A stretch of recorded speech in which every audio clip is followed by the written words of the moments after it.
And we're live. Hey.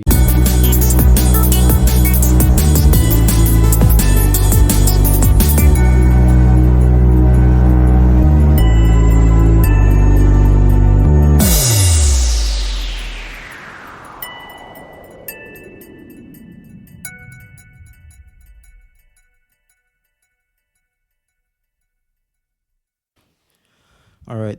What is this? Episode 3? Episode 3. Yeah. With mofos with a long podcast. This episode we have a guest here, and this guy, his name is Michael Pitner. He was my roommate back in college. And would you like to introduce yourself, Pitner? Yeah, sure. Like you said, when you started back in college, mostly in a suburb outside Chicago, and I'm a aspiring actor, filmmaker, and actually right now I just found out a few days ago that I got a small gig with Columbia College. Hey, okay. In Chicago. Okay. So will that result in like you actually getting some films made, or? It's just one short right now, Mm-hmm. and it's a student project. Mm-hmm. And I guess what we could do too is like have some of your videos linked. If you want to send us some links in this video, like in the description, we'll have some of your videos linked so that people can see your work. Yeah, I can send a couple. What else can I say? Oh yeah. This guy was in Empire. I'll show you a scene. He was in Empire. What else did you do extra for? I've done background actual work for Empire. There's one episode in season 3 you can see me pretty well in. But yeah, I've done background work for basically anything that works here in Chicago. The Chicago shows Fire, Med, and PD.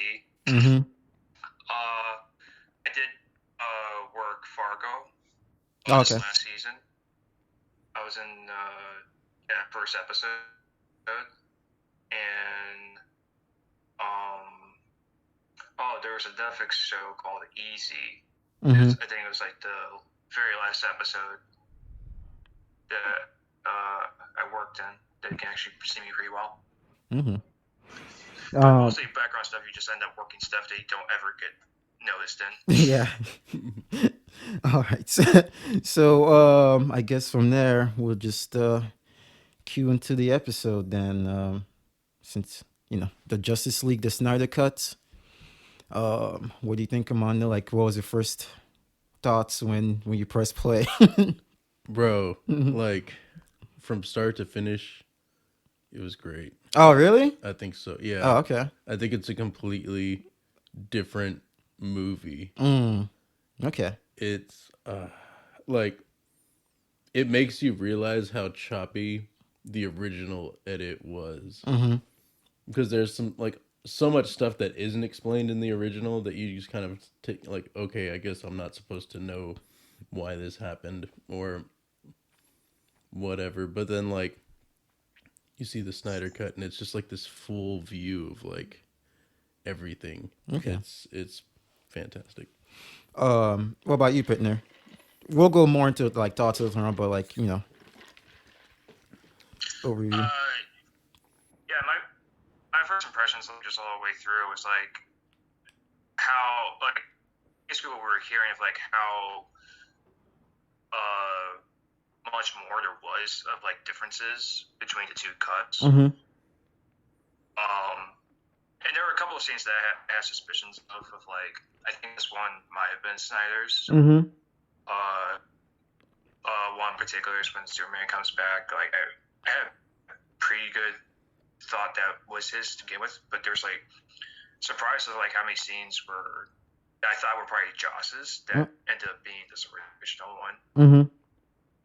But overall, it's just like total shock of like, wow, this is it. It is very different. Mm-hmm. When I first saw it, I was like, man, we have to watch some shit that's what 4:3, the 4:3 screen formats. I was so fucking mad. I was like, what the hell is this? Is it like the late 90s or something?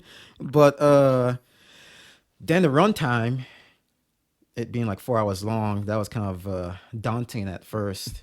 But yeah, like it was, like you said, it was basically like a whole other movie. Um, and I didn't start noticing. I guess I noticed like there was huge difference in the first actual scene when Batman meets Aquaman, Hmm. and there was they didn't show the mother boxes, and it seemed like kind of different. I was like, okay, this scene seems kind of different than then by the time he went to the water and left, I was like, okay, yeah, this is like, and the girl started singing. I was like, Hmm. okay, yeah, these this is different. Um, but yeah, with the Well, yeah, even that quip, Mhm. of, and Aquaman says that thing of like, I just don't want it alone or something like that. Mhm. And Bruce in the original was just like, no, that's like the opposite of saying. It's like that's not even in this cut at all. It's like this small difference of like that's like really show like how different of like a tone and base overall vision he is. Yeah. Yeah, this movie was really on the dark side of things. I mean, no pun intended, but like this movie was really dark. Throughout. Yeah, you have any thoughts you want to say? Oh yeah. Because I feel like there were a lot of moments that I guess we know now were Joss's moments of just kind of like, oh, we need to break the tension right here with like a lighthearted joke or Yeah. whatever. And I liked this more serious tone Mm. that kind of carried. They did take out one kind of lighthearted part that I enjoyed on the first one, which I talked about on the last podcast, which is like after Cal and Victor had like separated the boxes, they're just kind of like laying there. And they Yeah. have like a bit of a moment there. So we did lose that moment in this cut, but I really like how they handled that whole scene altogether. It just like it had a different tone and it was fantastic. Yeah, I'll talk about that too because I wanted to like start with the beginning. Yeah, you were just talking about the ending with the cyborg and Superman. Yeah, yeah. I liked so I lost like that moment, that lighthearted moment in that piece, but I the way that they handled it was still very well. Like I mean, man, that well, we'll get to that later because Yeah. that's towards the ending. But yeah, no, I liked they kind of took out the little like found footage Oh yeah. thing at the beginning. Yeah, yeah, with the kids. Yeah, Yeah. yeah, they did. Yeah, with the weird mustache or trying to hide the mustache. Um, yeah. I'm trying to think of anything else. The Wonder Woman. That part that they had those terrorist group, that terrorist group. Um, yeah. At first, it kind of looked the same until I guess I heard the F word. I was like, oh, okay, there's a difference there. Then they gave her more, like she had more moves, she did more things. But that scene pissed me off because I was joking about it last episode, but I was like, this, Zack Snyder could not stop doing this slow mo, fast mo shit. And when she like flew up into the air and took the bomb and everything. And when she came down and he was trying to shoot at the hostages and it just went super slow mo, I legit like yelled, "What the fuck, man!" It was so slow. And I was like, "Can we just have things move normally, Zack Snyder?" Or like at least like if you're not, don't do it like halftime, do it like 75% time. Yeah, it was so frustrating, man. Any thoughts on that, Pitner? Yeah, that scene, like I didn't hear an F bomb. Oh, really? The Yeah. thing that really stood out to me was like, oh what? Sorry, go on. Oh well, the thing that really stood out to me was like how much like blood splatter there was, Mm. or blood sprays, not necessarily splatter, just a spray of blood. Mm-hmm. It was like I was watching it and just like, is that really necessary? Because like they basically have sort of promoted the thing that this version is gonna be rated R. Mm-hmm. And it's like the F bombs that get dropped, it's like, okay, you don't really need those. Mm-hmm. The amount of blood that gets shown, it's like, we don't really need this stuff. You're just making it R just to make it R at this point. It's not really something that needs to be in there. You could easily digitally remove this. I actually didn't. So that was. I actually No, didn't go feel ahead. like he did that. You know, like I actually thought it was pretty balanced for an R. Like he didn't try to like use too much curse words because all of a sudden it's rated R. And the blood that was in the movie, it made sense for the scenes to me. Yeah, Mm-hmm. I will say that as well. Like, cause Yeah. I was actually worried about that as well when I Mm-hmm. heard that they were gonna take it up to R. That like they were just gonna try to go like all out and just Yeah. like put as much gore in as they can. But Mm-hmm. like no, it still had like um when Balance. It compared makes to sense. like yeah, Mm-hmm. like a balance to it when compared to like other movies Mm-hmm. that because they got an R rating they were able to do Yeah. stuff with. I really liked a lot of the well, it sounds weird to say like I like chops or like something Mm-hmm. like that, but when Steppenwolf is like battling the Mm-hmm. Amazonians in this new cut, there's like that part where like one Amazonian just like runs up on him and like you just see him like knock her in the head. Like Yeah. that was like I was like, damn, like Mm-hmm. you felt the impact. Mm-hmm. Like good rendering on all of that. Mm-hmm. Like it looked legit. They made a good job like with the sound effects of like you feeling that Mm-hmm. stuff like that.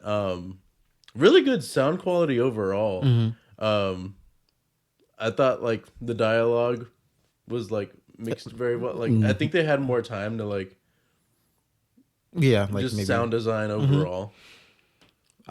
With Steppenwolf, yeah, first thing I noticed when he was introduced, he didn't do the whole Shakespeare thing the moment Oh he showed up. yeah.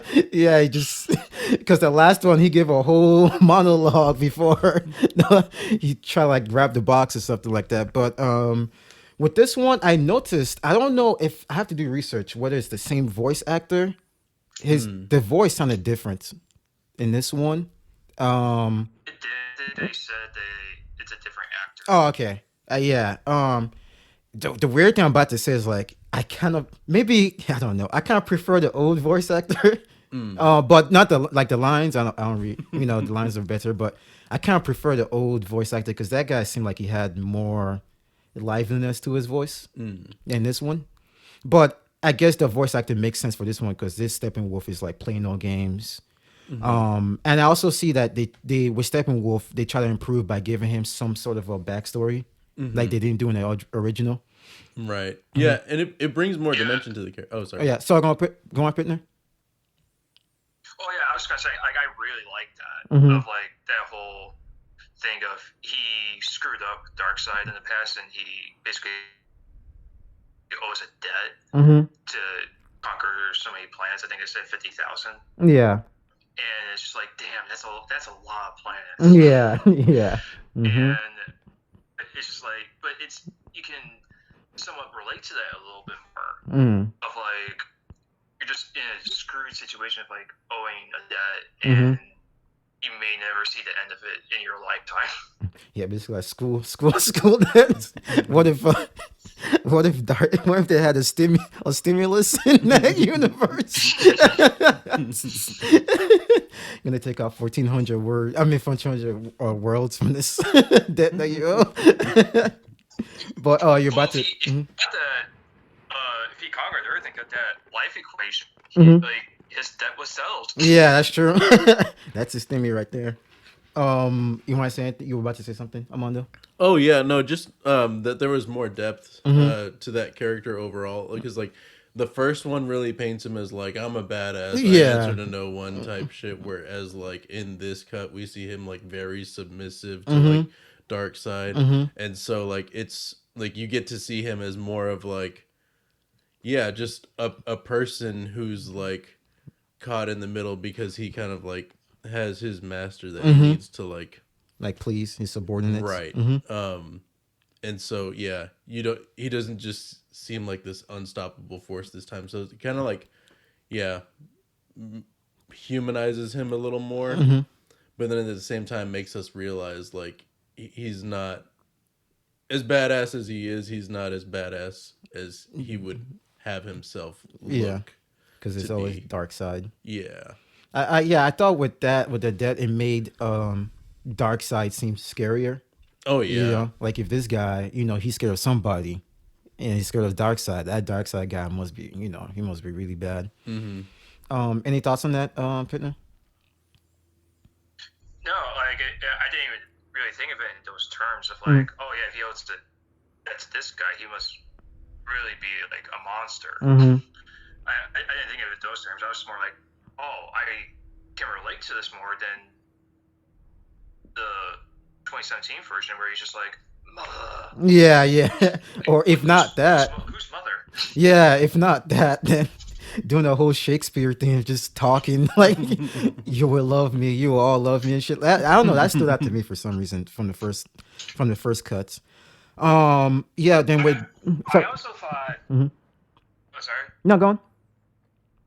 Oh well, I also thought like this Steppenwolf is much more manipulative. Mm. Because like he's constantly like taunting Diana Yeah, that's in all the true. fights. Yeah. I was wondering, like, what he like out of everybody, even if they were fighting a group, he was always talking shit to Diana throughout the whole movie. Like, what beef does he have with her, man? Did you notice that too? Because like he knows that like she has Amazonian bloods, but also God blood in her, and like probably next to Superman, that's the next threat right there. Mm. Are you about to say something? So it's like I need to like a little bit get her off her edge, so I can maybe get a blow in. You got any thoughts, Amanda? Oh no, I honestly I didn't realize that at this point. But like yeah, now that you bring it up, like yeah, and he was always talking shit about like the Amazonians in general. Like yeah. Just It's like talking shit about like yeah, just so you know, don't forget. Yeah. I fucked up like all of your people. Yeah, every time they fought, man, even in a group, he never talks shit about anybody else except Diana. That's like if like some fool like stomped your uncle, and then like every time he sees you, like he reminds you, like yeah, remember that time I stomped your uncle, bro? Like, how's your uncle doing nowadays? He's dead. You know? Yeah. Which also leads, I guess, to the introduction of Darkseid. I for some reason I didn't like the first scene with Darkseid. And the reason is because I don't know, like they already show him lose, to those people, and he barely did shit in that fight. So and he just got like one swipe, then he lost. I was like, for a big bad guy, like I wish they didn't introduce him like this, like because now we see this guy could be defeated already, so it kind of takes away some some like power that he may have. No, it just like makes him less menacing to me. okay. Yeah, the fact that you already seen him defeated. But I mean, they make up for it at the ending. But Yeah, once we do. get there, yeah, I'll talk about that. You got any thoughts on that, Pitner? Yeah, I kind of agree. It really did seem like their first invasion attempt, they got handed pretty badly. It's just like, oh, wow, that's a little disappointing. Yeah. You guys, is that what you guys got? Yeah. You got, what about you, Mondo? Oh no, yeah, it didn't start really looking like menacing until like later on. Yeah. We didn't see a whole lot of him. Yeah. Though, which I think is good because I think if they tried to show a whole bunch of him, then it would just kind of like make the cut seem like really jagged. It's like, okay, now you just brought this in out of nowhere. Yeah. Type thing. Whereas everything I think that was brought in for this cut was like it felt necessary. I will disagree with that, but that would be later on. But not like some scenes. Yeah, Okay. yeah. I'll Okay. talk about that later on. Did we go to the Flash introduction after that, or I don't know? This movie was so long. I forgot. I'm forgetting spots. But then we go into I the. hold up. I could try to find it Mm, because that whole flashback was kind of almost near the middle. yeah, yeah. It was the middle. So they did the whole because they had the flashback in the original, and she was outside telling him, giving exposition. In this one, it was while he was building the ship, and I think either after that they go to. Okay, so I think all right. So yeah, we have right after the flashback story time. Mhm. It goes to the Flash trying to get the job, and Okay. then Since you're already talking, you and could give your thoughts about that scene. well, him getting the job part, it was like I'm not sold on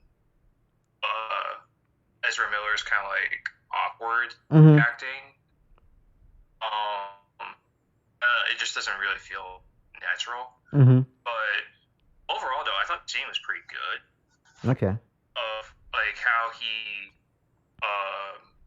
is kind of moving with the Speed Force and everything. Mm-hmm.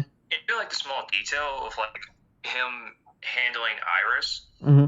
which Oh, by the that's a way, girl. that could have just been any person. They Oh, didn't even okay. say her name. I didn't even know who that was, dude. Yeah, that's the point. It's like that could have just been any like Mm. the whole marketing of like, hey, we got our Iris West. It's like it's completely unimportant in the scene. Mm.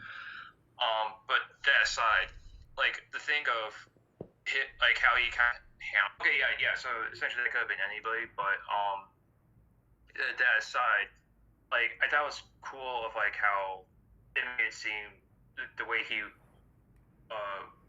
with Ezra's Flash with how he was moving of like how careful he needed to be with the way he was basically handling her Mm-hmm. of like so like just slightly tap her elbow to get her to cross her arms, whatever, and then slightly move her down, steady. It's just Mm-hmm. like it's really showing like how much kinetic power he has built up in his body. Mm-hmm. That the smallest thing can really hurt something. Mm. And I thought that was really cool to see that they thought that out. Okay. Yeah, I'm actually glad you said that because that was going to be one of my complaints in a later scene that we'll talk about. But the fact that you said that now, um, I guess I really can't complain about the scene.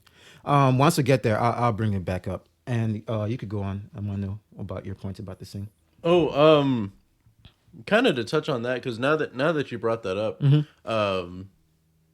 about there being like a lot of he's very precise with his movements and stuff like that. They kind of clashes with how clumsy he is in other scenes though. Mm. I What do you feel mean? like he's always tripping over himself and Yeah. stuff like that. Mm-hmm. It always like seems like we're watching a younger Flash who hasn't got a handle on I everything just see. yet. Yeah. Um, and so to have that scene in there where he's handling everything with like grace and precision, but then Mm-hmm. also have scenes where he's like I don't know what to do. stumbling over his own two Yeah. feet. Yeah, like um, I don't know. Those kind of I see what you clash, mean. or I guess you could even look at it as like when you really need him to pull through, he will. Mm. However you want to look at that, Yeah. I guess I don't know. Man, I feel like a downer because I hate that scene, dude. The Oh, for Flash, real? dude, that shit was so fucking corny to me, man. It was so corny.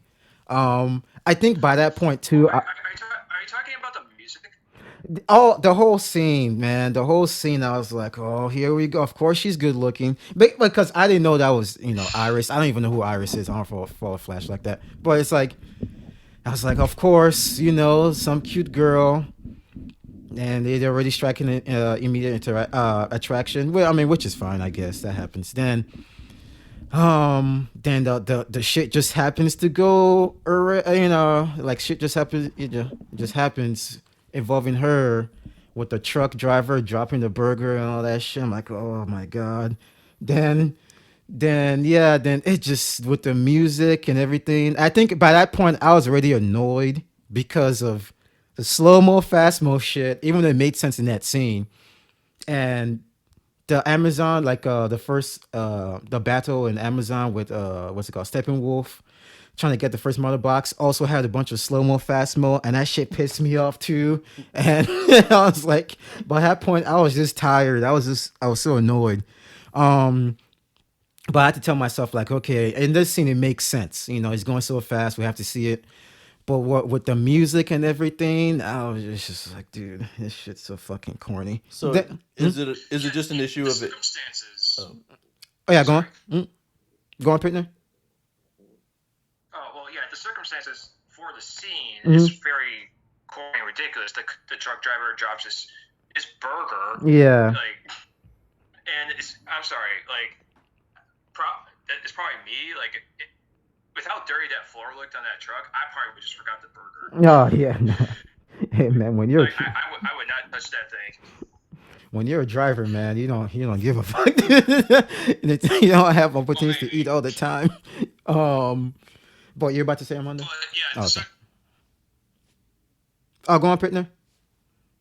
okay, well, yeah, the circumstances of him grabbing the burger, the music, a lot, anything that wasn't the original score Hmm. for the Oh movie, yeah. everything that was basically soundtrack Hmm. was felt totally out of place. It It did. should not have been there. They should have done their own original score for each of those scenes where a soundtrack was put in. He just wanted Junkie XL. You know, throughout. I don't know, man. Like, and they also changed Diana's theme. It seemed like, and it was so weird to me because I maybe at this point I'm used to the Wonder Woman theme.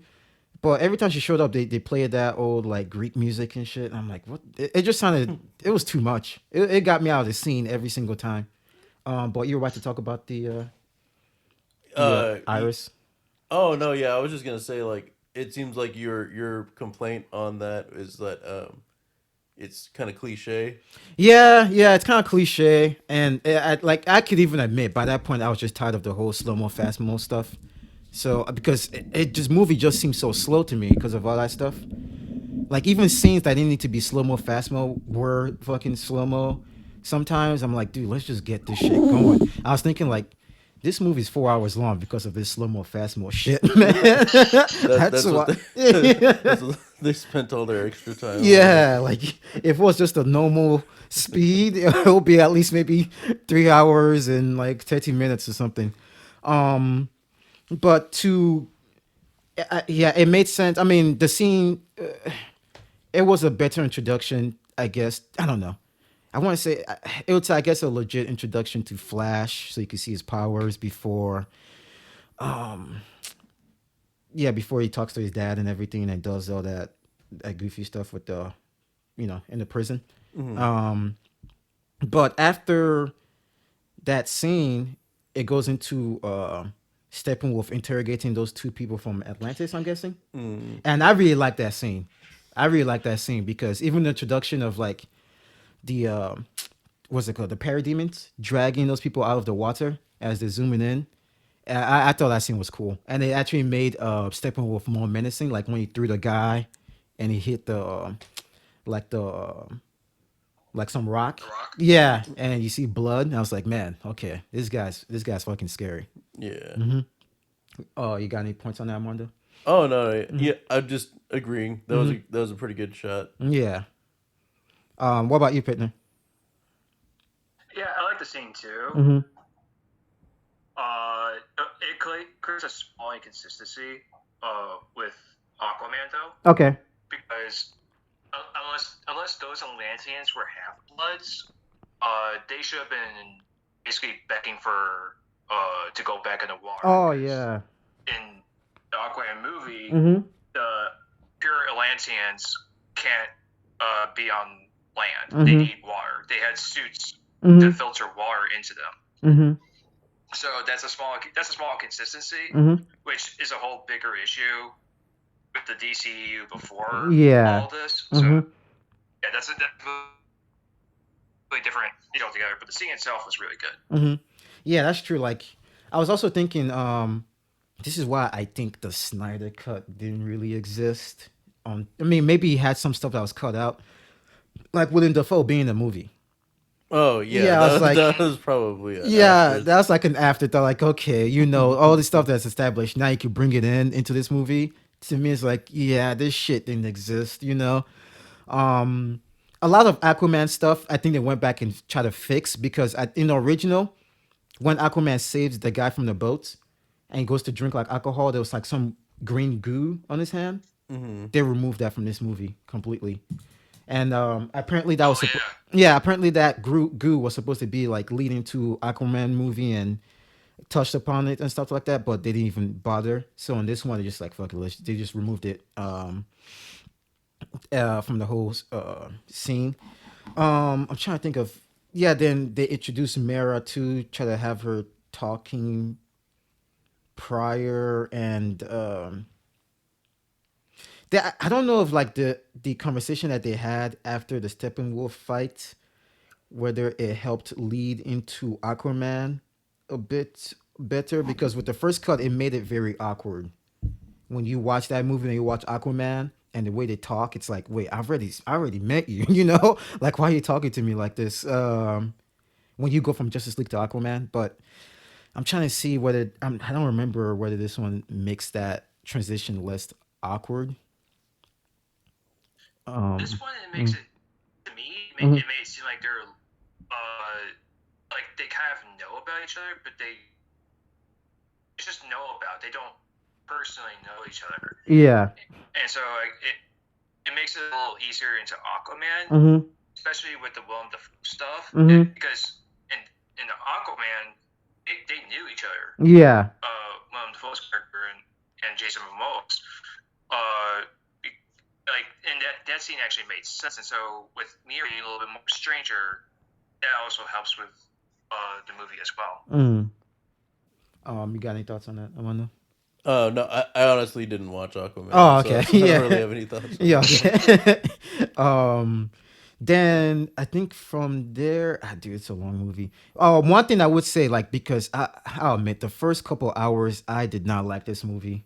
I hated this movie, and I was just like, because I admit, like, I was excited for this movie, like I said, but I Hmm. was like, it might go two ways. It might be enjoyable 2 hours, or just like a torture extra 2 hours. And those first 2 hours, I was like, man, this movie fucking sucks, dude.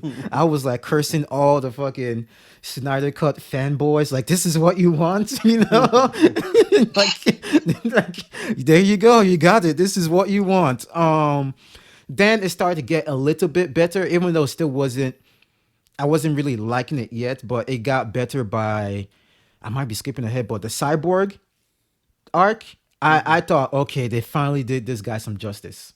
No pun intended. But yeah, they finally like the way they introduced him and everything, and gave him more of a flashback. Gave him more of a fleshed out like a background. I thought that was really cool. You got any thoughts on that, Amando? Um, yeah, no, yeah, I definitely like all around. I liked like that backstory of Mm-hmm. like him playing at the game or whatever, and then like his you know Mm-hmm. his dad didn't show up or Mm-hmm. whatever. Mm-hmm. That so actually being able to like and then like right up until like the crash, Mm-hmm. and then I think also being there to see his dad Silas, I think is his name. Mm-hmm. Yes. Yeah, Mm-hmm. like have to make the decision. Mm-hmm. I thought that was a lot better this time around to kind of like be there Mm-hmm. for those moments and see that like a lot of emotion. And Yeah. Mm-hmm. I think Silas did a good job kind Mm-hmm. of like portraying that like a dad who like has to make that choice. Mm-hmm. Um, yeah, so I really liked all of that stuff that they added. Mm-hmm. Yeah, Pitner, you could go. Uh, yeah, I kind of half like it, half don't like it because Mm-hmm. it helps expand Cyborg's backstory as opposed to the original. Mm-hmm. But that's a plus. However, it was a little bit cliche. It's like, oh, my dad doesn't show up to the game. He's an Mm-hmm. asshole. Yeah, that's true. And then the car crash thing is like, okay, we've kind of kind of seen these tropes a little bit before, but Mm-hmm. hey, it's more than we got before. Yeah. So it's a give and take. Mm-hmm. I'm gonna stop bitching about this, but yeah, the football game scene pissed me off too because of that whole slow mo, fast mo shit. But I was like, I'm gonna stop bitching because he just like showed the mom cheering. I was like, does this have to be in slow mo, man? I'm like, come on. But that's one of the scenes I feel like was in the original Snyder cut. Like maybe that's an actual Snyder cut because I think they had a tweet showing that a snippet from that scene way early on. It was all, yeah, it was in the trailers. Yeah, it was in the trailers really too. early trailers. So that I think was in the original, Snyder cut and stuff. But yeah, that scene was, even though it's cliche, I guess I just appreciate the fact that they gave him a backstory that gives some weight to the character, and it even shows like his, like why him and his dad they don't get along, and it even shows like I really like too with the dad, like he shows him trying to connect with his son throughout the whole movie, and the son just keeps like pushing him away, and it created like a good mini arc, and I was really interested in that stuff. Even like the way he was learning his moves, I guess his abilities, learning how to fly and all that stuff. What did you guys think about that? Um, you could go first, Armando, if you remember. You we're talking about Cyborg and Yeah, his moves. Cyborg. Yeah. I mean, I think they both did a good job of like, letting him kind of find his groove. Like, in the original, we don't see his dad helping as much. I think, and in this cut, we kind of see like more of like he's got the tape recorder. He's trying to like help him understand. I like the whole tape recorder element that they brought into this one. Yeah. I like the way it ended as Yeah. well. Same. But yeah, overall, yeah. I just I liked that his dad was more a part of like kind of Guiding him. right. Yeah, I mean he does it in both cuts, but I think they give him more of a chance to do so in Snyder cut. I mean, it shows like the dad was still trying to connect with his son. Yeah. Any thoughts on that, Pitner? With like him learning his abilities and stuff. I liked how they visualized it, but like he still sees himself as his like old self, and just the way they went about it of like just presenting that he's connected to everything visually. It felt, because they montaged it, it felt very quick, but I get that they had to do that in order to make the ending, the mother boxes, make more sense. Yeah. So it was cool. So again, like with his backstory, it's a give and take where how they execute it visually, just the montage part. Okay, you're kind of rushing this a little bit, but I get it. One, I think I'll admit, like there are two problems I have with Cyborg in this cut. One is nitpick. It's just a nitpick one for me. Like who lines this guy up, man? The guy has like a half a face with the robot, but his hairline, is still lined up. Like who has the time to like line him up? That's just, as a black guy, that's something I pay attention to. And my actual problem was I think the CGI got kind of worse with him. It didn't look as good as because the original is okay, but this one it kind of looked more plasticky to me. Did you guys feel that way? I thought it's just me. I think I don't know if it's necessarily the makeup, but even in like the non CG scenes, I think it might have been the makeup. Whoever the makeup artist was, like I feel like very flat in like both. Both versions. Yeah. And his skin was like flawless, but it was also very like flat. I didn't see like a lot of like I don't know how to explain it. But yeah, Hmm. makeup was funny. Hmm. I guess is my unless he just like really has that clear of a face and his complexion is Oh just like yeah. that naturally, which could I don't know, man. Hey, There's there's black don't crack, dude. there's people out there with like like some really good skin. So Yeah. maybe he just has like a really good routine, man. But yeah, no, like there was something off about like the makeup, Mm, and I can't put my finger on it, mm. but it just like it looked like this man looks like I don't know, like Yeah. not like not real. Yeah. Like I see. no one's face is that clear. You know what I'm saying? Yeah, I Like see. You got any thoughts about the CGI Pitner when it comes to Cyborg? Uh, it didn't really stick out to me. Mm. I mean, I thought maybe because I was watching on TV, Mm-hmm. it didn't look too bad. I mean, compared to, I would say the Amazon fight scene with Steppenwolf, Mm-hmm. like that entire thing, just like the original cut, Oh yeah. it Mm-hmm. looked like it was on a soundstage. Mm-hmm. And that was very noticeable. But compared to Cyborg's look, I didn't really notice it. Mm-hmm. So Okay. Maybe it's just me. Then what else did it do after that? Is I guess then the movie starts kind of going the same beats as the original, trying to get Superman back. Um, then I do appreciate one Steppenwolf guy like his base in that place, that toxic wasteland. I forgot the name of it. I'm glad. I guess as much with the last cut, that family that they had, I was like that might be a Josh Whedon thing, mhm. and they took it. They took him whole family out. I was appreciative of that because it just seemed kind of awkward the way they were placed in.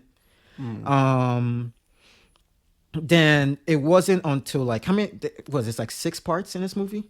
You know how it like cuts to parts. Yeah. Okay, I think by part 5, that's when I started liking the movie. Yeah, I know, dude. Like those first 4 parts were brutal to me. But like part 5, when it started going the same beats, but there was some minor changes here and there. The first thing I really that when I was like, okay, you know, I think I'm starting to like this was right before they revived Superman. Maybe I jumped so far ahead. Oh yeah, actually before that, um, this is why I disagree with you when it comes to like some stuff they introduce. Seems kind of like it just kind of seemed forced. The Martian Manhunter introduction. I dude, by the time he was introduced, because I was so tired, I was like, when he was introduced, I was like, "Fuck you, dude! I don't care about you at all." You know, eh, but that was when I was still hating the movie. So, and that part just seemed kind of forced to me. But I saw that. I guess they also changed the way Lewis Lane was going to visit that. You know, the statue. I guess Oh yeah. yeah. So Memorial. sorry, yeah, the memorial, yeah, which ended up playing into a difference that was important later on. But yeah, how do you guys feel about the Manhunter introduction? Um Now that you bring it up, Mm-hmm. like it seemed natural Mm-hmm. to me. Like it didn't take me out of the element of the story. It just kind of seemed like okay, yeah, I believe that like while all this was going on, like Yeah, Bruce Wayne talked to, or I will say though I didn't understand the importance of Martian Manhunter. like him showing up as Martha. Oh yeah, I guess. That I didn't quite understand. Mm-hmm. Um but I'm like I just kind of put it away as I will understand later. Yeah. um, so because I was able to do that, I didn't have too much of a problem with it, and Mm. I think that this might be them signaling that um, more characters to come, Mm-hmm. things projects that they have in the works. I'm Yeah. sure. Oh, you could go on Pitner. Completely unnecessary. Yeah. It, it was just, it was literally felt like it was just thrown in there for the fans, Mm-hmm. Yeah, I think so too. and it almost kind of undercuts Martha, Mothra. Hey, Mothra. It's Godzilla. Martha as a character. Mm-hmm. It kind of undercuts Martha as a character to be that mother character Mm-hmm. to Lois and have that connection there. Yeah. And especially since he doesn't really show up until the epilogue as well. Mm-hmm. It's just like this is unnecessary. Mm-hmm. It should just be Martha, and it makes sense for it to be Martha, and it's just and it also makes Man of Steel and Batman vs Superman seem like, okay, why didn't you do shit this entire time? Yeah. Yeah. You could have helped, Mm-hmm. really. Mm-hmm. It's like that like you said, it seemed like fan service because even the way he transforms to Green Mansion Manhunter, then to his human form again, I was like, oh, you just did that so you could show the audience what he's going to look like, because he could just easily just went to his actual human form instead of transforming to Mansion Manhunter. Then, but yeah, but that scene, like I said, I was hating the movie, and when I saw that, I was just like, man, get the fuck out of here. I really don't care for that shit. But yeah, if he just transformed into from Martha into his human form, that would have actually made more intrigue. Yeah. Than just being like, here he is. Okay, now he's human. Yeah. If you, I get maybe they just wanted to make sure that like this is a one and done movie, but even with the epilogue, we could have put two together. Yeah. It's more making us look like us as an audience look like idiots then that we probably can't connect to, especially with because I think the actor's name's Henry Lennox. It's like he has a very distinct voice. Yeah. And him voicing Martian Manhunter in the epilogue, and we see him in his human form. It's like we can put two together. It's like, okay, I'm pretty sure that's the same voice. Yeah. And then we could be like, oh, that was like now it makes sense how he transformed. And it still creates problems with the previous movies, but yeah, it just letting us work a little bit to make those connections would have been better than being like, Martian Manhunter, human. Okay, there you go. Now go away. Yeah. Yeah. I think from there we start transition to the same beats. Oh yeah. I guess before that was they did that whole sewer fight again. Was that in the sewers? Or like remember when Steppenwolf had all those hostages that he was torturing? I mean, not torturing, like interrogating to get the other mother box. Oh yeah. Yeah.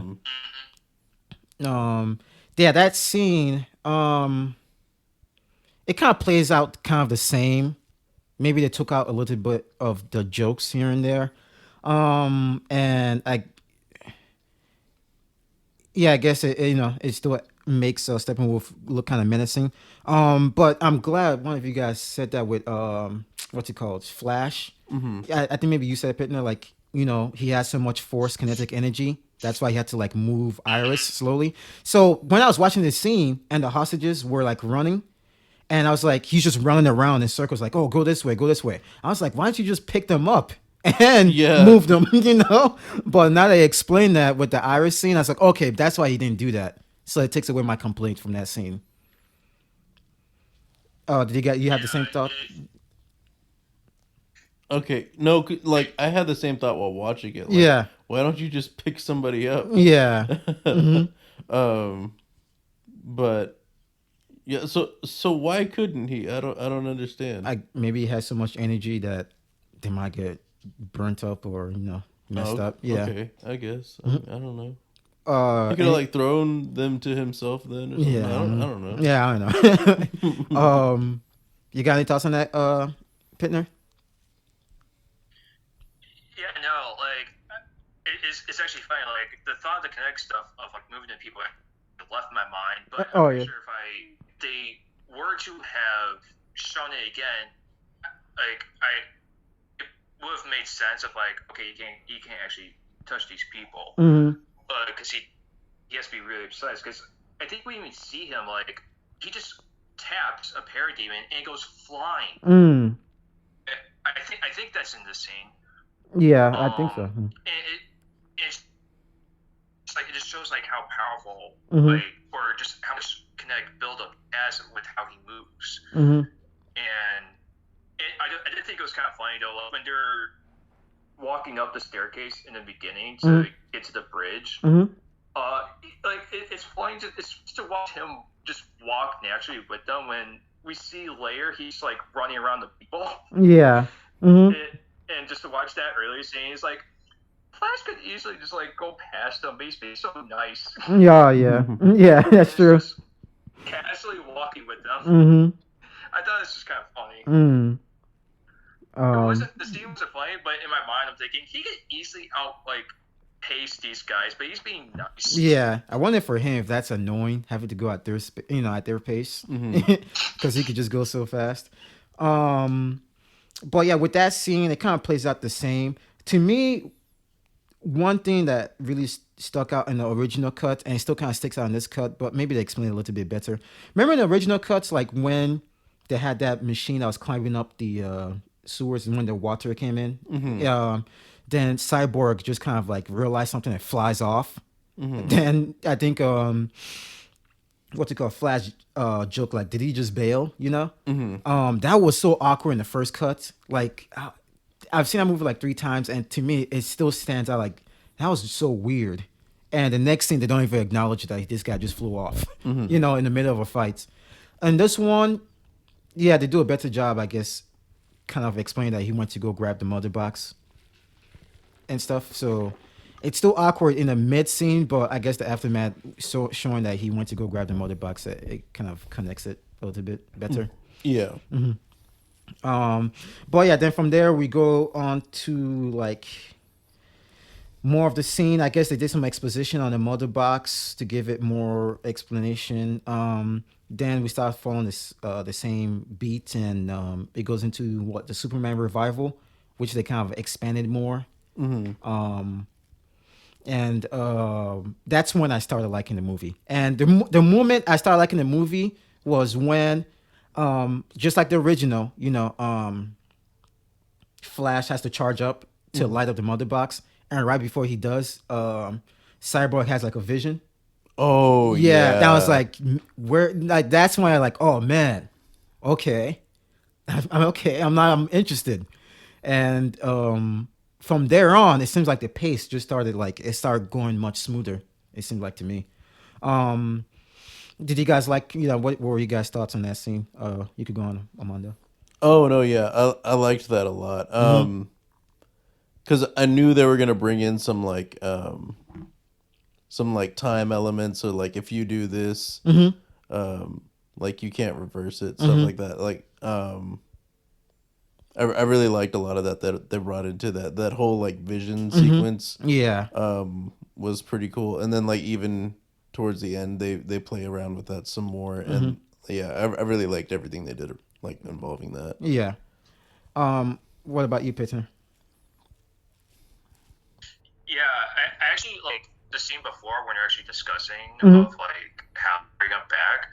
Aquaman in this entire movie, he seems very pessimistic, but I don't blame him because he's coming from a place of we don't know what the fuck we're dealing with. Like, is it really smart to be doing this type of shit? And I thought that was like a much better way of like kind of presenting him a little bit as opposed to the original cut. He just seemed like he was kind of like just that surfer bro. Yeah. Whereas here, he just seems like it really seems like he's actually thinking shit through and being like the voice of reason for the team. Yeah.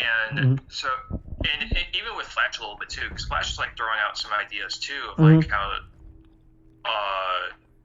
what to do for the situation, and that's what I actually like about this cut a little bit is that, yeah, we got a little more backstory with Cyborg, but even with the limited backstory we get with Flash and Aquaman, like they do enough to make them seem like actual characters or characters in a way they're contribute as a team Mm-hmm. for the movie with being a little cautious or helping with ideas.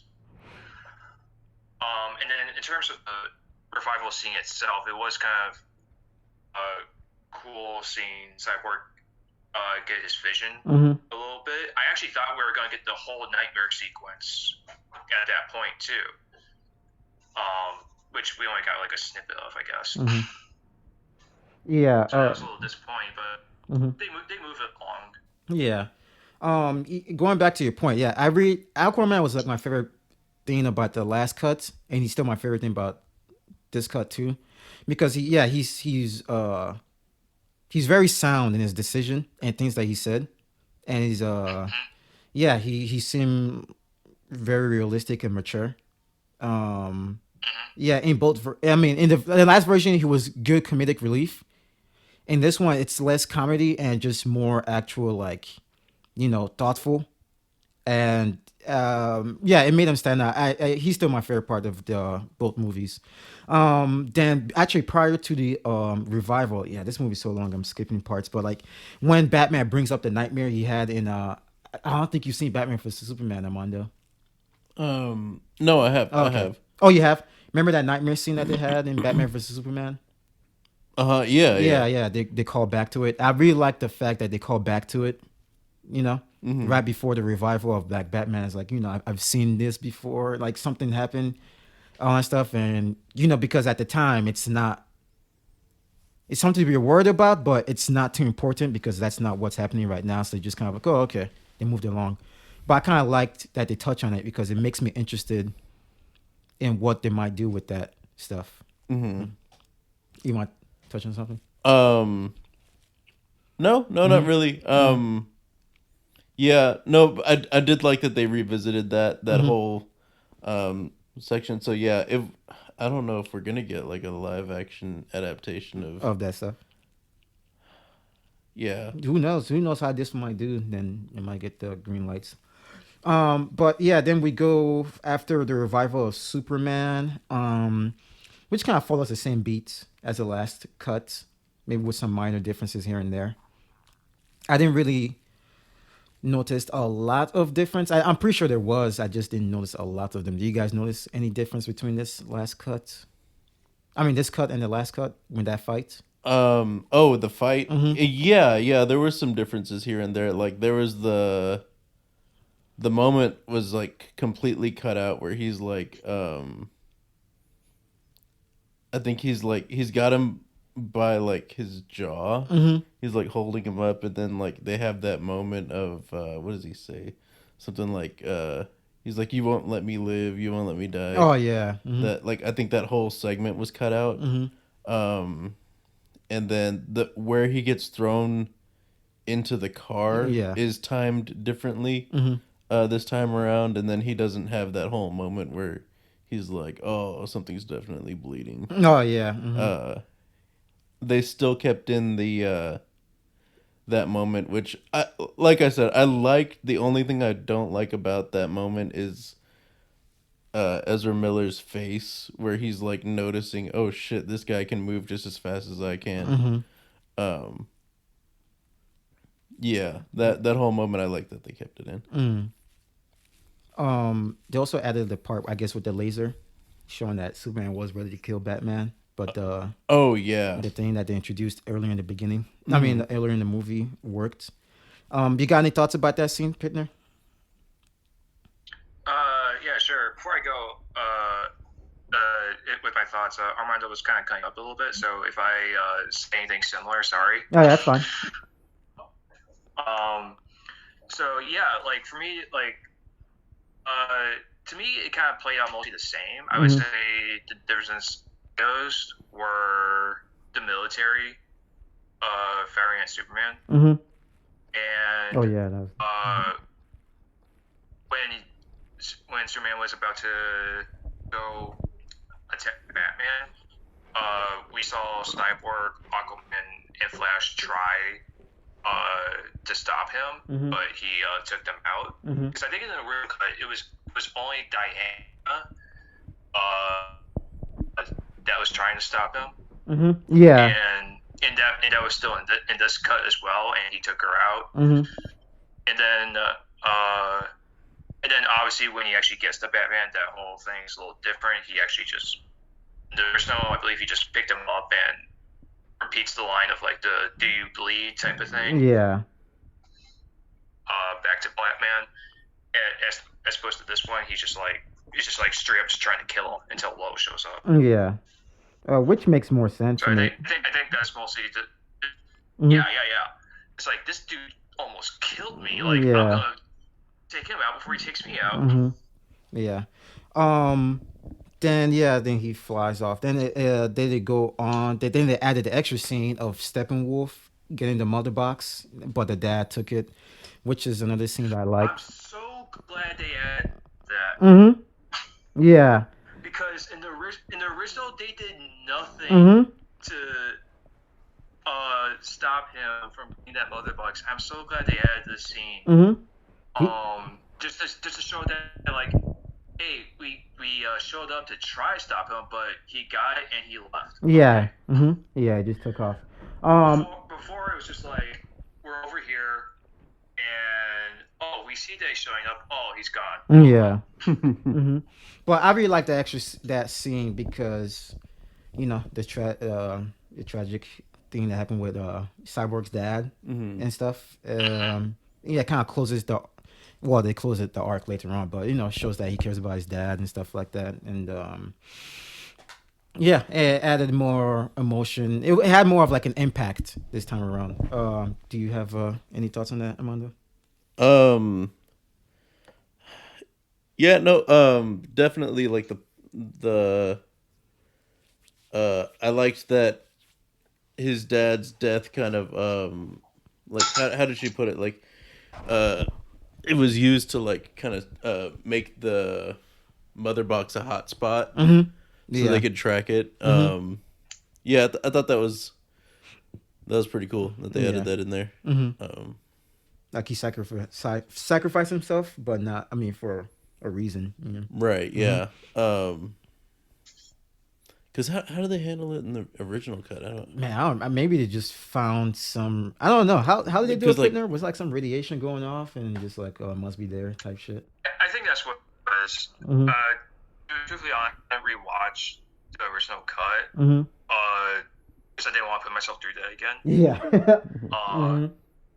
And so, but I think they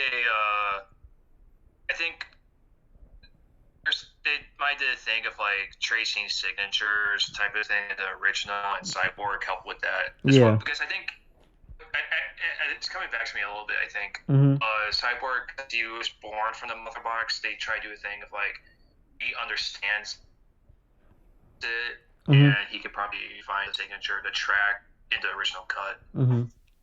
Yeah. I'm just gonna touch on this one scene afterwards because there's not much that really changed too much except this one blatant thing. And I was like, Zack Snyder definitely like, yeah, I don't like this shit. I'm gonna take it off. But when Superman and Lois go to like his house, and she's like, in the original, she's like, you smell good. And it's like, did I not before? They fucking redubbed it, and it's just like, you spoke. And it's like, did I not before?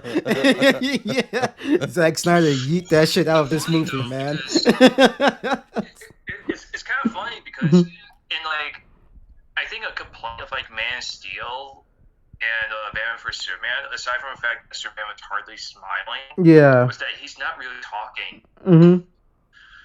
So that line of like, did I not speak before? Is like kind of like a jab at those movies as well. Oh, okay. I just thought it was fun. Like, it was so different. You spoke. Yeah. But I guess they added a few extra stuff here and there, but it wasn't. I mean, we could just. Now, another thing I thought about too was like, it's going to be awkward with Lois Lane and Martha when Lois Lane like, hey, thanks for giving me that talk, and Martha will be like, what talk? Like, what are you talking about? But it's just some goofy shit I thought about in the scene. But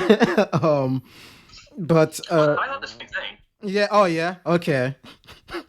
Can you imagine that? Like, huh?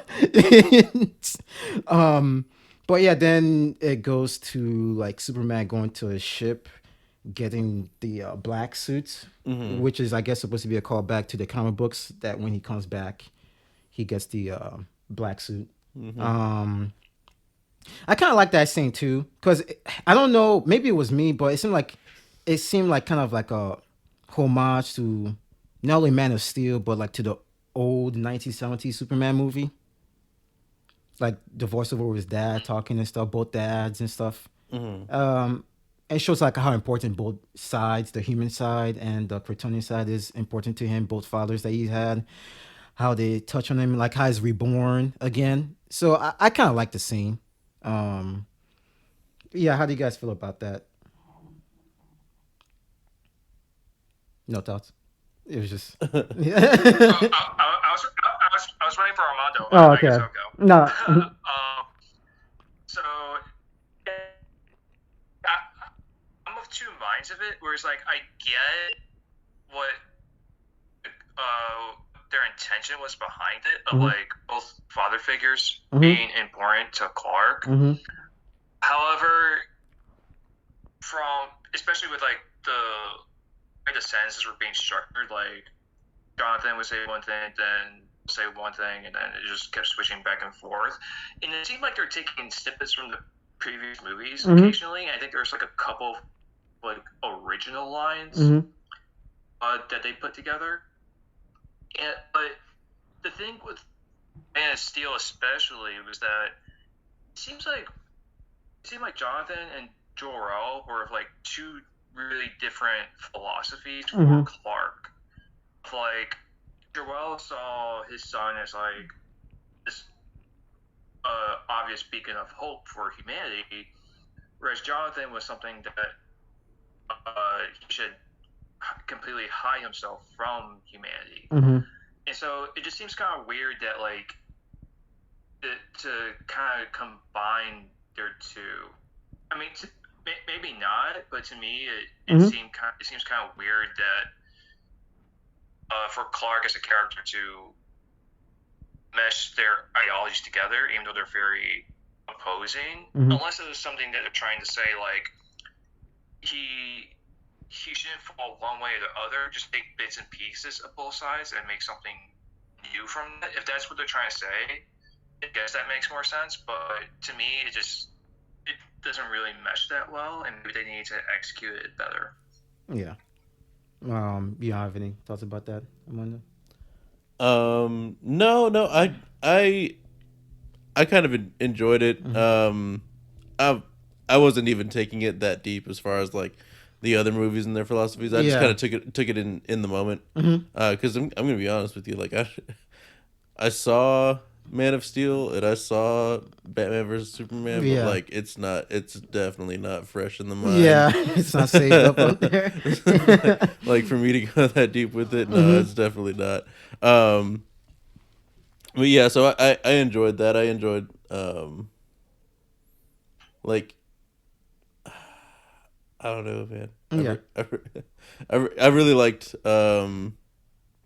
just a lot of things that they did with the character development. Mhm. I think each character had a good chance to like really show some growth, Yeah. um, as opposed to being very one dimensional in the Mhm. first cut.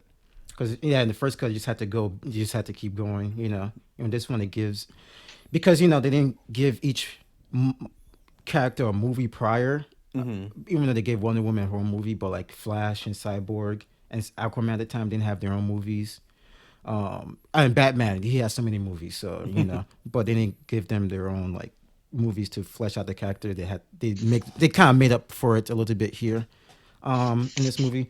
But yeah, it's just kind of long. But yeah, they revive Superman, and Steppenwolf gets the mother box, and yeah, they go, and I guess it kind of goes back into the same beats of the original cuts of when they're going to the hideouts. But now a huge difference too is what the color of the scene. It's not as red orange as it was in the original. Right. Yeah, they took that out. They took out my favorite scene, the Aquaman lasso of truth moment. Oh yeah. Yeah, they took that all out, which made sense because this movie was more on the serious side. Uh-huh. Um, yeah, then yeah, they kind of go on with that, and they changed the whole battle, the whole ending battle, which I appreciate. I was like, oh, dude, like if this first 2 hours was like this, I would have enjoyed it. Because I was like, at that point, I was like, okay, I'm going with this movie. Things are happening. It wasn't a lot of slow mo, fast mo. It kind of decreased by that point. Even though it still happened here and there, but yeah, it just everything started to have weight to it, which I liked, and it also made Steppenwolf in that battle seem more menacing, and yeah, I really like that battle scene, and I don't know if I'm going too forward into it, but when they originally failed to get the mother box to like unite, and they had like that scene. I really like that shot of Darkseid turning around through the portal, and you just see him, Desaad, and like, is it Big Mama? Just turn her. Oh, I might that might be the wrong name for that person. But and the other woman, they just turn around and look. I love that shot because I don't know. I kind of wanted them to fail so Darkseid could come in the movie. Oh yeah. Yeah, dude, I love that shot a lot. Yeah, but how do you guys feel about the ending battle? You could go on, Amanda. Oh yeah. No, I thought it was visually impressive. I like a lot of the things that they did differently because I thought not I don't know that I had a problem with like how PG-13 Steppenwolf's like original demise Yeah. was. I don't think that was the issue with it. It just seemed very much like now he's fearful. Yeah. Now we swarm him, and then we don't see him again. Yeah. Whereas like in this rendition, the brutality of the shot was like, oh my god, like they really went there with that. And then two, just to show how much of like he was always kind of a character that was like looking for that redemption. And it was like really important to him as a character, and then just to kind of see like the dark side do the Just step the- on his head. Yeah. and then just kind of like although he's Steppenwolf himself is like feared across the land or whatever, like he's nothing in comparison to like To Darkseid. Darkseid. Yeah. How do you feel about all that, Pitner? Yeah, they were. I was impressed with like certain shots were similar, like, but most of it was very different.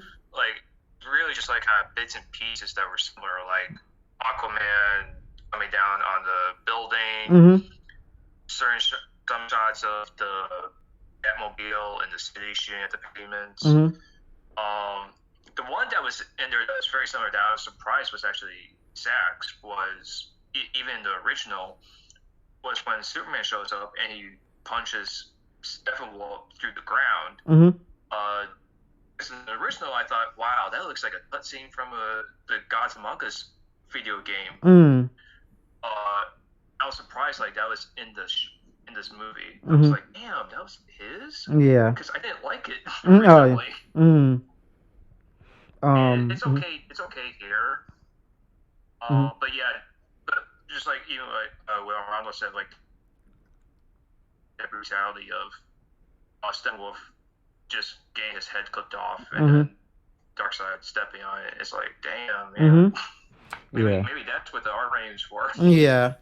To me, that's what it redeemed Darkseid. To like that whole shot, that whole thing, even with the vision Cyborg had earlier too.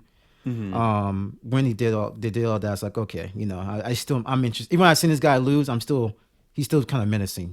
Maybe he has a better plan now, and stuff. And yes, they also made Superman brutal too because he used his laser to cut off Darkseid's. Not Darkseid, Steppenwolf's like horn thing on his head. That was a brutal shot. I like that. And even before Steppenwolf gets killed, like the Flash getting hurt, then having to heal and charge enough energy and stuff and actually go there. Oh, I yeah. really like that. that added so much more intensity Yeah, to it everything did. that was going on. And then like the issue that we talked about last episode that I had with Barry as a character is that he was very much used just seemingly for the comedic relief in the original cut, and not necessarily like giving him his moments to have like those really dark kind of like, or just really sit with his emotions and let us see really what was going on. And then so for him to be able to like have that moment where he like reverses time and everything, like, and we get to sit with just him because he's the only one that can perceive everything that's going on in that moment. I thought that was a really nice vehicle to kind of like bring us back to like that he does understand the gravity of everything that's going on. He may be like a little awkward, he may have these like quirky moments, but at the same time like he's very much, he's a hero, right. Yeah. He's a hero, and he's part of the Justice League, he's essential. Yeah, that was a really cool shot. Yeah, that like you said, it added to the intensity of the whole thing. Like, oh man, like he has to do this, and yeah. How do you feel about that, Pitner? Yeah, like when he got shot, and he's just kind of like not whimpering, but like he's just like when he says to Batman, like he's clearly lying that he got the wind kicked out of him. Yeah. Like he's more so just in pain and he just wants to admit it. But like just that was actually like one part of like Ezra Miller's acting where it's like, damn man, it's like I almost he is essentially like new to this, and it's like to get an injury like that is like really probably shocking to him. He's like trying to figure out how to deal with that in that moment. So I really like that with the Flash, and then sequence of him basically reversing time. We got to see that a little bit with Superman's resurrection with the mother box, reversing out the liquid a little bit. So it was connected there because I thought it with the Superman resurrection, it was like this. I'm not quite sure if this is really necessary, but for it to show back up here in this final scene, I was like, okay, it makes total sense. I'll forgive it. Yeah. And then also as to hint for his solo with Flashpoint, like, okay, yeah, we're gonna get this movie. Yeah. I personally don't like the idea of Flashpoint, but whatever. Yeah. And so for seeing if like reversing time and everything is like, okay, it makes sense. Yeah, and it even plays into the whole like you said, with the Flashpoint movie, and I guess that will also play into like him talking to Batman, in the Batman vs Superman scene, the nightmare that he had, and yeah, so it plays into that too. So it does a good job of tying all that together. But yeah, that by that point I was like, okay, this is, it's just at least this movie ended up being pretty good. And I really like the changes he made to the ending, the ending fight scene, because everything had so much weight to it, and you see everybody kind of shine. Besides, maybe Batman didn't do much, but I mean he did enough. At this point, you've seen Batman over the years, but yeah, then I guess it. How does it end now? I forgot. Oh, so it ends with was it Silas? What's the Cyborg's dad? What's his name again? Silas. Yeah, Silas. The tape playing, and I like that too because it shows like it finally finishes the arc of Cyborg and his dad, and actually listens to the, to him talking to him as a father and stuff. Yeah, and I thought that was really cool. You have any thoughts on that, Armando? No, yeah, I really like that. I enjoyed that, and also like. I enjoyed it for two reasons. Like one, we're coming into like we're seeing Cyborg like really grasping just how powerful he is with like his ability to control like anything electronic, digital, whatever. Like he can just he essentially is a part of the mother box.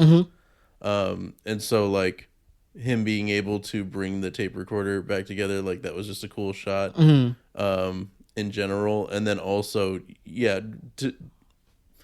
what you were saying, it just seems like it kind of ends that, like puts a nice bow on it. And so yeah, I really enjoyed that he I mean, it was kind of set up in a cliche way. Like, of course, he's gonna find a way to listen Yeah, to the to the death. tape at the end, but I guess still satisfying in a Mm-hmm. way. Yeah. What are your thoughts on that, Pitner? Um, I like Armando said, like we were gonna find out how he listened to his father's tape one way or another. I Mm-hmm. particularly my first Sorry, go on. watched it, Mm-hmm. that just brought the I just didn't like they brought the tape back together. Yeah. But like Armando said, he's part of the box, so he, like they said in the movie, the brothers help reconstruct matter. So in retrospect, I guess that does make sense. Mm-hmm. It looks a little corny, Yeah. but and under that filter, it's like okay, whatever. Mm-hmm. Yeah, but yeah, it helps bring Cyborg's story full circle, and then and then everybody else kind of like having their little endings as well. It's Mm-hmm. like this, it ends pretty well. Mm-hmm. Then from there it moves on to the other nightmare, the post-apocalyptic Mad Max looking world. So how do you feel about that scene, Armando? So I have some questions, and then I also have some like comments. Okay. Yeah. I'll start off with a comment first. Yeah. Jared Leto's Joker, man, Yeah. is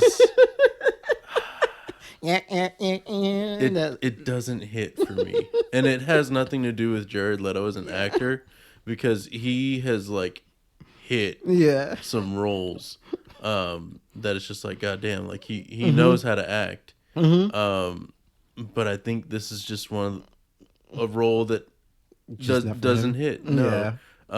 I didn't like what was going on, and I kept trying to like keep an open mind and like how is he playing this? Like what's going on in this rendition? Trying to get into the headspace to where his actions and everything makes sense, or just the way that he played the character makes sense, and I still couldn't. I'm just like, I don't know what you're going for here, Yeah. man. It was just, I don't know. Yeah. It didn't hit. Then I was trying to figure out, okay, because like they've got the Flash, but they've got like mecha suit freaking Flash. Cyborg is still lined up. Is it it's not Ezra Miller, right? Like it's a different Flash altogether. I think that is Ezra Miller. Really? Right, Pitner? It was so short that they Yeah. Because it's supposed to play into the scene, the nightmare scene from Batman vs Superman. That was the suit he was wearing. Oh, right. But sorry, go on, Pitner. Well, yeah. It is Ezra because he did, the thing was like that suit is like really covering up more of his face. Even when it's opened, it's really covering up his face. Plus, they decided to give him some scruff.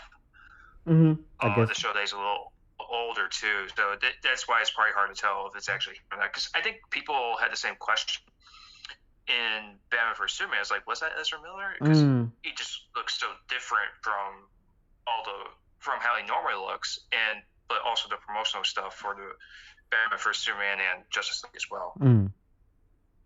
How do you feel about the scene? Oh wait, hold on real quick. Do you have any more questions besides whether that was Ezra Miller? No, I guess that's it. I'm thinking about how, like, I guess I talk on it too, like how Slade got into the group too. Yeah, and I can't help thinking, but like maybe the nightmare sequence is somehow tied to like, I don't know, maybe Slade might be like from that timeline, if that makes sense, brought to this one, the one that like goes to meet with Lex Luthor. Right. So I don't know how that's gonna work. Yeah. Yeah, we'll see how you go on. But you got any thoughts on that scene, Pitner?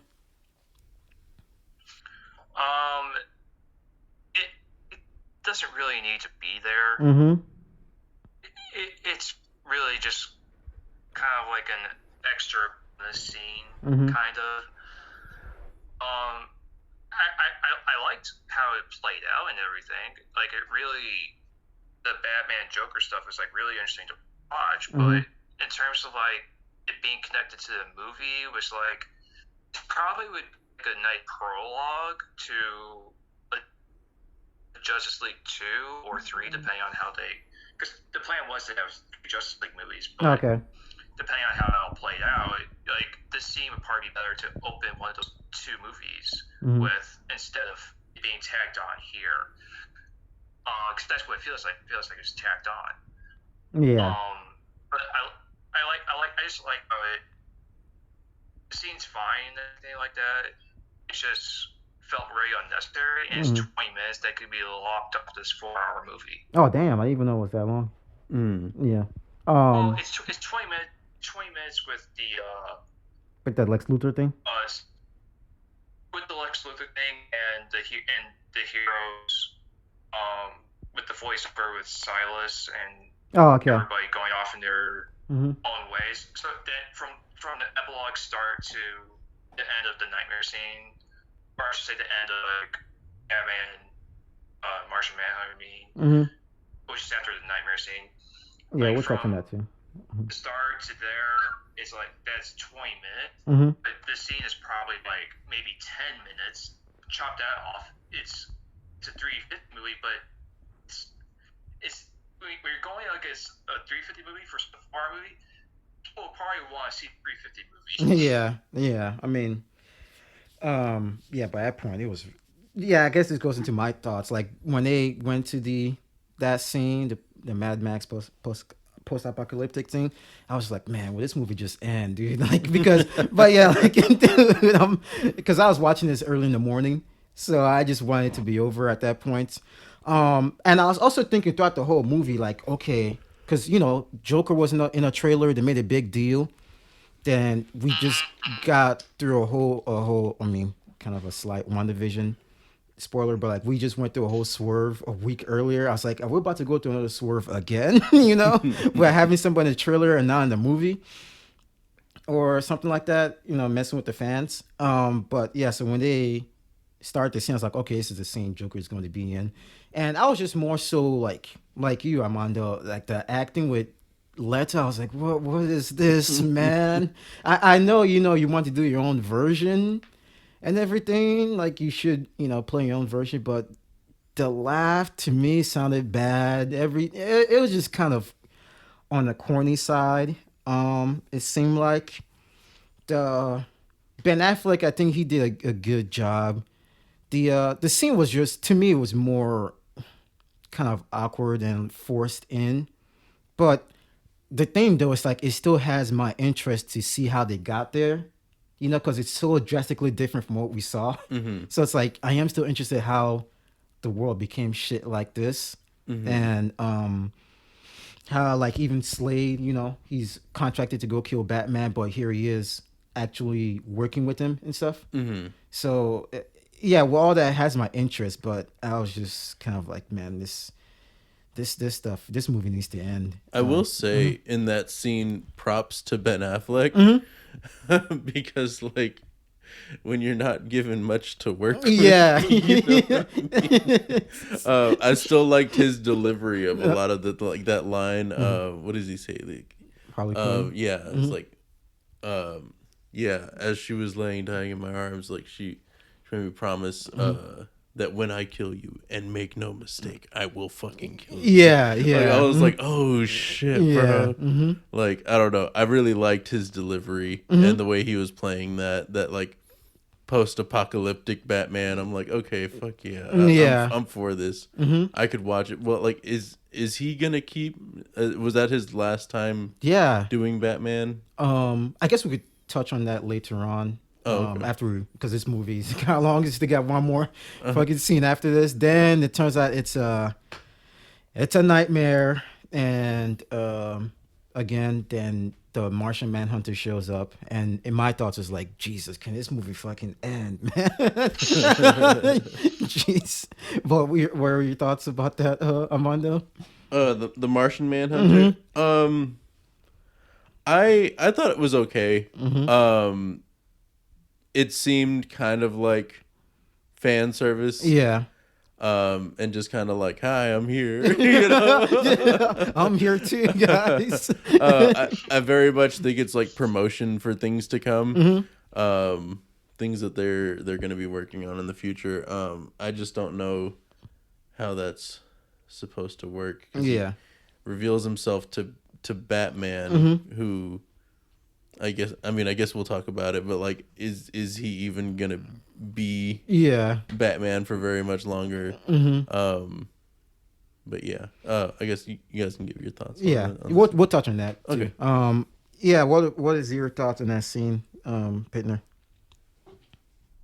Again, just like with Nightmare Sequence, it just feels very tacked on. Of like, and like you were saying, it's like, it just feels like this movie's not ending. Yeah. People have been saying that it's like Lord of the Rings, where the Return King, where it's like there's just ending after ending after ending. It's like, oh my God, is it ever going to end? Yeah. And yeah, this scene was just like, I mean, we already knew from the dark side stuff that like more was supposed to come, and this scene has nothing more than we already knew. That, because that's literally what he just comes there to say, is like, there's gonna be a bigger fight, you know. And it's just basically like, yeah, well, you can join us. Hey, we got all the space we got. Yeah.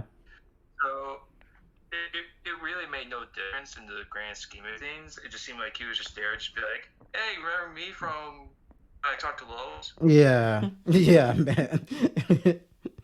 Yeah, man. But yeah, I mean, that was basically, yeah, sure, the same thoughts.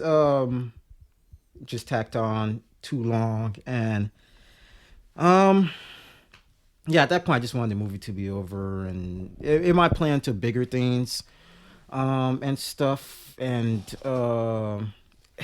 part of me wants to say it's okay, another part of me is like, it's kind of corny, but it is, at that point, it's just, it is what it is. Yeah, then the movie ends, and I guess since I'm talking already, I'll give my overall thoughts about the movie. Then we'll go on to, like, the questions that you asked about Ben Affleck. Overall thoughts: would I watch this again?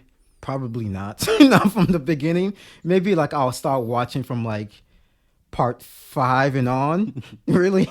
But the first couple of hours, man, that movie was brutal for me. Like, I was like, I see, the extra shots. There's some cool things here and there, but I was just more so just frustrated watching this movie, and I was just cursing Twitter, like, yeah, all this hashtag fucking Snyder cut. Like, this is what you guys wanted. 2 hours of more bloats and shit. Then the last hour and a half kind of saved it for me. I was like, okay, this is really enjoyable. I wish this was most of the movie. Like I said, I will recommend it for one watch, because it's always interesting to see the difference. And even right now, what I'm going to do is, like, I'm not really going to watch the movie again. I find myself most likely going to YouTube to either see the cool scenes that I like, or to see the differences between. Like, I'm not going to be faithful, that like hardcore to watch the original again and watch this and try to pinpoint the differences. I'll just see on YouTube the differences, which is already kind of becoming kind of popular at the time. Yeah, but I recommend people to, like, give one watch through, because it is it's still kind of unique that we got a director's cut this so much different from the original movie. So that's interesting. But yeah, I don't find myself really watching the whole movie again. Yeah, I can't do that to myself. What about your thoughts, Armando? I could do it, and I probably will. Okay. Because I'll probably throw it on for a friend and be like, hey, yo, have you seen it yet? You want to watch it? I'll watch it again. I enjoyed it. Okay. Yeah. I know you were kind of trashing I know IGN's the way they score movies, but I have to agree with them on this one. I think it's an 8. Okay. What about you, Pitner? sound like a broken record at this point, but it's a complete mixed bag. If we're doing just a complete comparison to the original cut, it is far, far superior to the original cut, hands down. However, though, like living in an alternate world where the tragedy with the Snyder family did happen, and Warner Brothers wasn't chicken with Snyder's vision. If this movie would it have been as well received as it is right now? That's hard to tell because we got that original cut. Because I still feel like it's like the problems with like Batman vs Superman. There's a lot of ideas that are put into this movie that feel like it's set up for more movies, and it's fitting in line with that previous Warner Brothers plan where they're trying to catch up with Marvel, and there's just like so much put into this movie, and that's why it's 4 hours. It's like it's just stuffed with things to come down the line, but there's a lot of good stuff in here, like we've been saying with Cyborg, the small bits we get with Aquaman and Flash, and even some of the character arcs with Batman and Superman, and just individual cool scenes in general that look visually. But there's also some of the bad stuff, like the weird soundtrack choices. Oh my god, yeah, that soundtrack, yeah. And like I've already said, with the overstuffiness of it all. So again, it's a mix. It's pretty much a mixed bag. However, I would probably say like if I was going to want to do like a marathon stuff, I would probably prefer this version. Maybe not watch the epilogue and just make it a breezy 340 movie for myself. And watch this version instead of the original Justice League cut. Yeah. I will say, and this may have to do a lot with like I'm not really invested a lot in like the comics. I do enjoy a lot of the themes and the characters that come out of comic books, but I'm not necessarily like super attached to the source material. So this might be like just my view coming from someone who's like a little detached from the source material. I enjoyed the soundtrack changes. Oh, really? And I think that has to do more with like being someone who like traditionally in cinema, not so much for like superhero movies, but just for like for cinema, for the action scenes and things like that. I enjoyed the tracks that they put in there. And I think because it kind of took me out of like the superhero element a little bit, and more into like an action drama. Like when you watch an action movie, they've got like that, faster paced, like kind of like synth rock shit going on in the background. I enjoyed it. You know what's funny? Actually, you want to talk? Oh, no, go ahead. What's funny, actually, I was watching this movie, and I really didn't like the soundtrack, too. I just thought it was kind of weird that, like, with Wonder Woman theme kind of changing to be more, like, I might be saying this wrong, but, just more majestic and stuff. And some of the weird, like, rock EDM type thing he added into the movie. As I was watching it, the scene that Flash was introduced, because he started playing some weird, like, rock music right before they drove into the highway that looked fucking CGI as hell. That the music they were playing, I was like, this music kind of sucks. But I was like, I feel like Armando's gonna like this song because it sounds like stuff you make.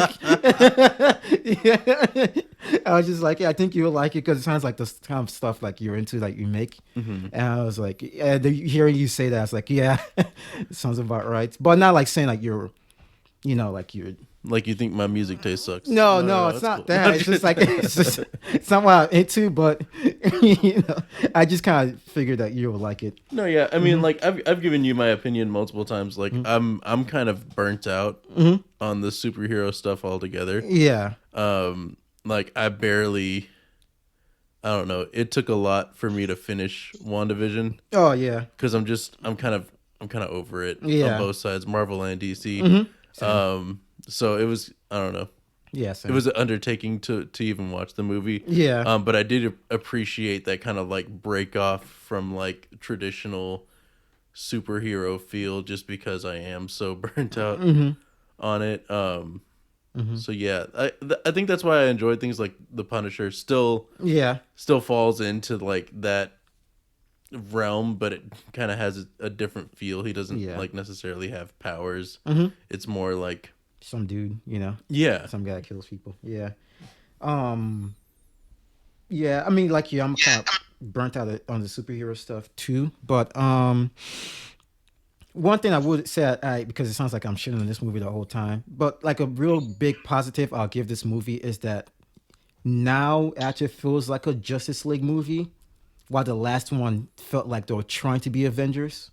They just didn't.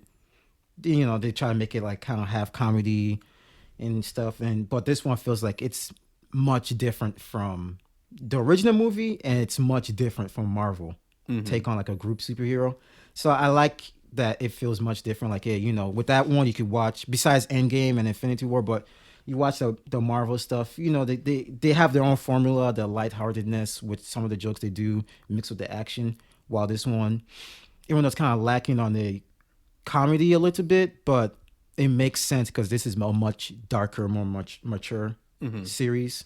So if they keep going with this, even though I'm kind of burnt out the superhero thing, I'm still interested, to see their take on it on the more mature side.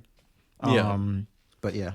I'll say I'll definitely probably go see the Batman. Oh yeah, for sure. Yeah, even though it's kind of like different, like a whole different production and everything. Which actually kind of leads into like you were saying the questions you're asking. So like Ben Stiller. I mean not Ben Stiller. Oh my god. Ben Stiller's the new Batman. I'm so sorry. I meant Ben Affleck. So is Ben Affleck still Batman? Completely different Batman. Huh? No, that's a completely different Batman. Oh yeah, but I'm saying I know that the next one. Wait, are you still talking about the Ben Stiller or thing? Yeah. Oh, my bad. So I know we got Robert. Was it Robert Pattinson? That's his name. Yeah. So is Ben? I was about to say it again. Is Ben Affleck coming back to do? If they do more future Justice League movies, is he going to come back to play this Batman? Or is this because wasn't he done originally after the first one? I think he was supposed to be done. But because in the new trailers for the new Batman, do they refer to Robert Pattinson as like Bruce? So that one's like its own standalone. Like imagine the Joker movie. Okay. Yeah, so that's its own just standalone movie. okay. And that makes it so confusing though, because it's just like as far as like DC Extended universe. yeah. I guess currently Jared Leto is our Joker for the time being, but then also you have like Joaquin Phoenix's Joker, which is like that makes it very confusing as far as like, okay, well, who would continue the Joker if you show the Joker in more things? Yeah. With that Joker movie, the director and I think Joaquin Phoenix himself, that's a standalone movie, so it doesn't deal with all this shit. But it does make it confusing for somebody who doesn't follow like the whole DCEU. They'll just be like so confused, like how come there's like two Jokers? Then same with Batman, with Ben Affleck being Batman, Robert Pattinson being Batman, and they're even thinking with the Flashpoint movie about bringing fucking the guy from Batman Returns. What's his name again? Michael Keaton. Michael Keaton. Yeah. They're even thinking about bringing him Bro, for they the whole should. Flashpoint. It's like you guys are going to fucking confuse Are they gonna everybody. get Jack Nicholson? Oh, I don't know. I mean, who knows? Because I think they're trying to do this with the Flashpoint thing. They're thinking about doing a whole multiverse and reversing timeline and all that shit. So That'd be great. you think so? I feel like that'd be confusing. It would be confusing, but Well, like yeah, so- I'd be there for it. So yeah, I believe all the reports are that for Flash movie they is going to be Flashpoint. Mm-hmm. Right now is, I believe it's confirmed that Ben Affleck is coming back. Okay. So is Michael Keaton. And we also just recently found out that it's also going to feature Supergirl. Oh my God. That's a completely different actress. Yeah, it personally, you and I have talked about this before. If like I personally don't like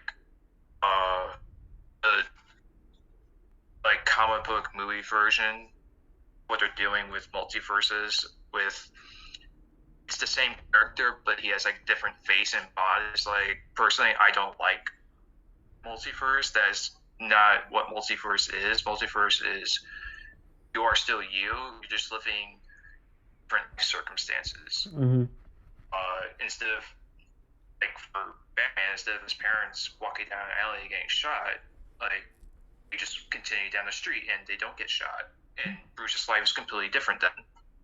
Somebody else walks down that alley and gets shot and mugged.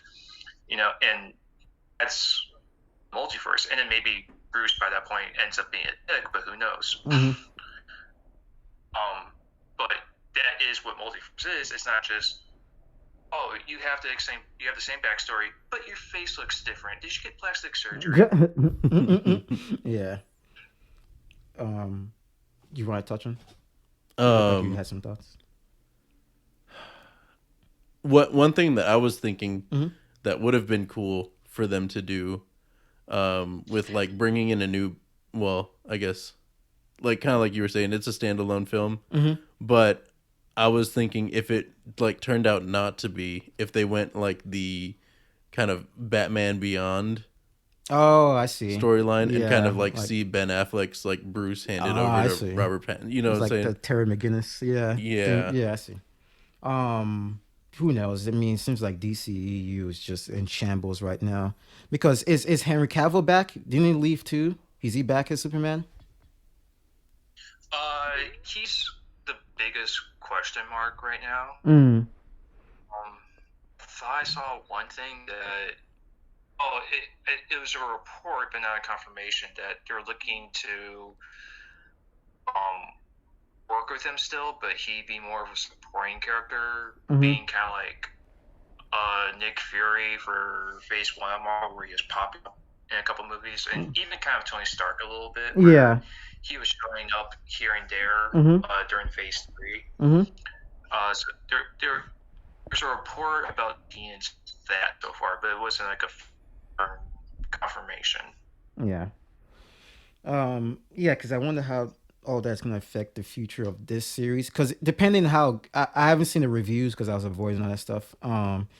Depending how I guess it does, with the views and the reviews and stuff like that. If they, decide to make a whole series out of this, the other movies, I wonder that's going to go with all these contracts. But we'll see. With the future of this whole series. But yeah. Any more thoughts about this? No, just overall. I guess like I didn't hear you give it a rating. Oh, rating. Oh man. It would have been, dude. It would have been a 3 if the last hour and a half, because I hated this movie prior to like the last hour and a half.